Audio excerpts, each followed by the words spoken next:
Let's take a look down under with this week's Fish Eye View, sponsored by Mercury, #1 on the water. We don't have to tell you, soft baits produce when nothing else will.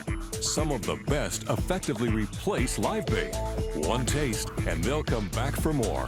Problem is, how do you choose from thousands of different products? Rather than emptying your bank account, here are a few recommendations. While some items are labeled for individual species, top-of-the-line minnow imitations are effective no matter what you're after. They'll go a long way and won't gather dust at the bottom of a tackle box. If you don't know the size of available forage, it's always best to keep your choices on the small side.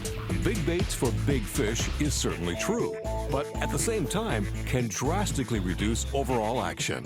In clear water situations, you can't go wrong with natural colors.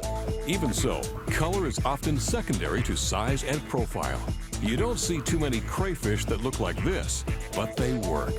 Certain species are more demanding and specialized. Steelhead, for instance, prefer roe. Imitations draw fish, but it's our experience that worms are even better. Strange and unnatural as it may seem, hot pink outfishes anything else.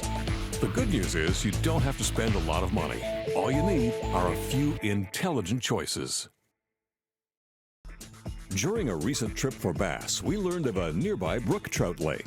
Lacking any suitable baits, we made do with tackle on hand. By modifying our presentations, we still ended up taking a few brookies, and big ones at that. It can happen to the best of us. You get out on the water and find yourself unprepared for the situation at hand. It could be a sudden change in the weather or the unexpected appearance of a different species. With soft baits, it's easy to improvise by trimming to suit the size and mood of fish. Add a selection of jig heads and you can make adjustments for whatever comes along. Steelhead are a classic example of fish that catch you with your pants down. Roe is best, no argument there. But what steelheader hasn't run out or left everything at home? You could try plastic beads, but steelhead will hit and spit these quickly. Some days, alternative baits produce, other days, not so much. When this happened to us, we tied a few bags using beads, then added scent from carelessly discarded used baits on shore. Being resourceful really saved the day.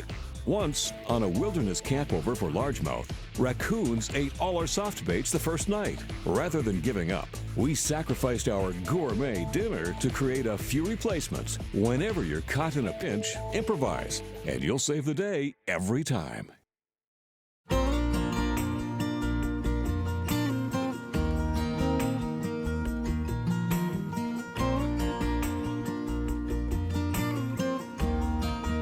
Recently, there's been a huge back-to-basics trend in worm shape. There's just something about that plain, tubular profile. Actually, it's more likely the presentation. Unweighted at rig Texas or wacky style, you achieve a slow horizontal drop that fish can't resist.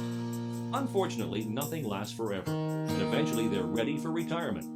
Instead of throwing out good money, trim off the undamaged portion, even if it's a 1-inch tube. Because colors bleed, add these back to the original pouch for recharging. Now you've got a secret weapon in your tackle box. We've personally witnessed many bass that refuse to eat a whole worm. But when you follow up with a tidbit, you'll find that fish is often willing to hit. It may look ridiculous, but some fish are simply well-fed and don't want a heavy meal. It's also a typical response on pressured lakes where big baits are easier to recognize. Now you have a reason to recycle all those bits and pieces for those times when the big boys are looking for a light snack.